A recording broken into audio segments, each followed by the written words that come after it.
The theme of the 2023 International Women's Day celebration in Sri Lanka is "She is the Pride of the Nation." International Women's Day is observed annually on March 8th. Sri Lankan President Ranil Wickremesinghe promotes women's empowerment and well-being. In Sri Lanka, the first Women's Day celebration was held in 1978, and every year since then, the celebration has centered around different themes.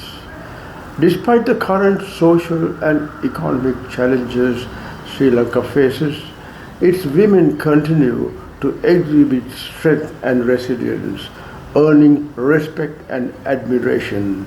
As such, this year's Women's Day celebration themed "She is the Pride of the Nation" is dedicated to honoring the remarkable achievements of Sri Lankan women.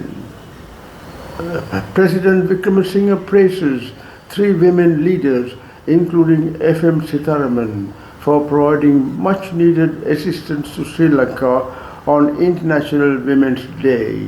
On this occasion, Sri Lankan President Ranil Wickremesinghe lauded three women leaders, including Finance Minister Nirmala Sitharaman, for providing much needed assistance to the debt-ridden island nation during the ongoing economic crisis. Addressing a state function here marking International Women's Day, Wickremesinghe admitted that while several persons have provided aid to Sri Lanka, three women have dominated this sector. He said, "I want to make a special mention of them. The foremost of them is Nirmala Sitharaman, the Finance Minister of India. It was she who discussed with the Prime Minister and the Cabinet and made the decision to lend $3 billion to us in April. That was after we had declared our bankruptcy," the President said. "It was a courageous decision to lend money to a bankrupt country. We have to thank her in the first place. I don't have to tell you how bad we would have been without that American $3 billion, Wickremesinghe said. Wickremesinghe also praised U.S. Treasury Secretary Janet Yellen and IMF Managing Director Kristalina Georgieva, saying, "Without those three women leaders, we would have been in serious trouble." The International Monetary Fund on Tuesday welcomed the progress made by Sri Lanka in taking decisive policy actions to address its economic woes and obtaining financing assurances from all their major creditors, including China, India, and Paris Club.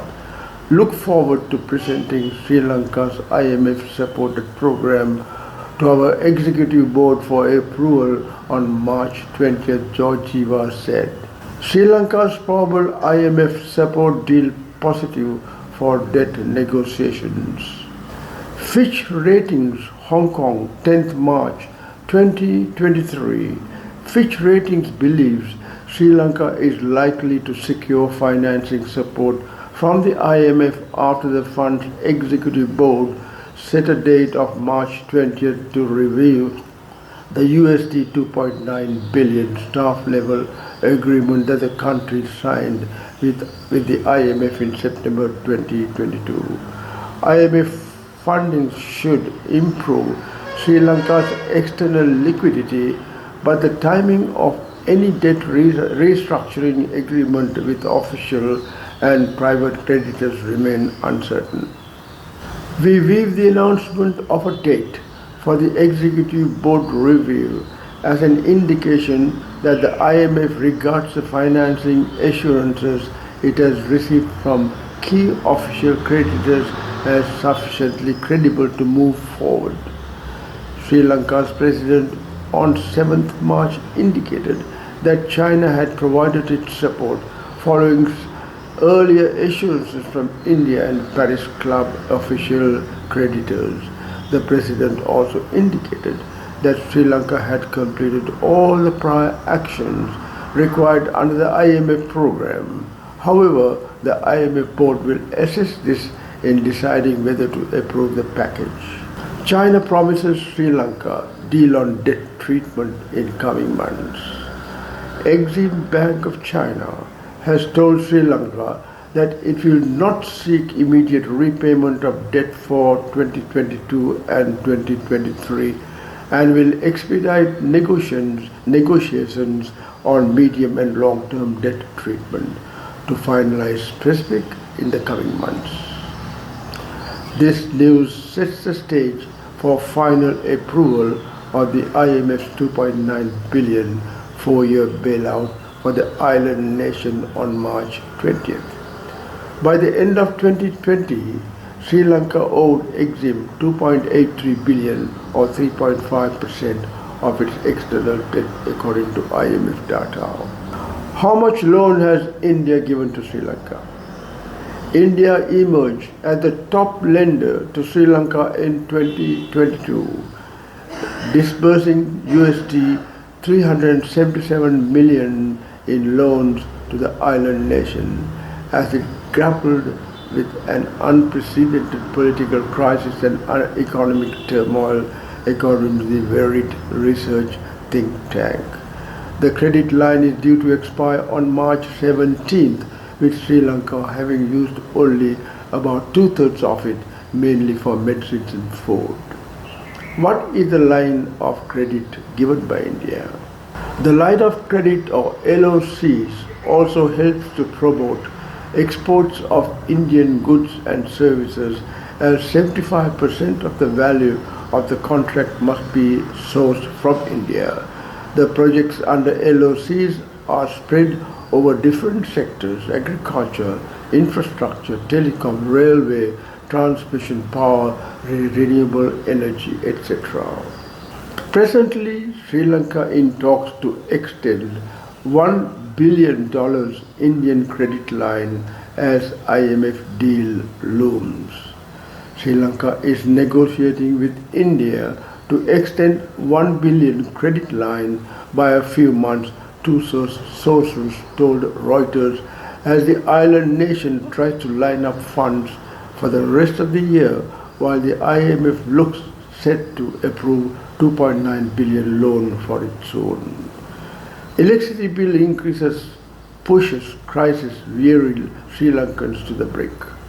The power price increase is the latest measure by Sri Lanka to clinch a $2.9 billion loan from the International Monetary Fund to tackle a crisis that evolved from the confluence of the COVID-19 pandemic battering its tourism-reliant economy, rising oil prices and populist tax cuts by a previous government.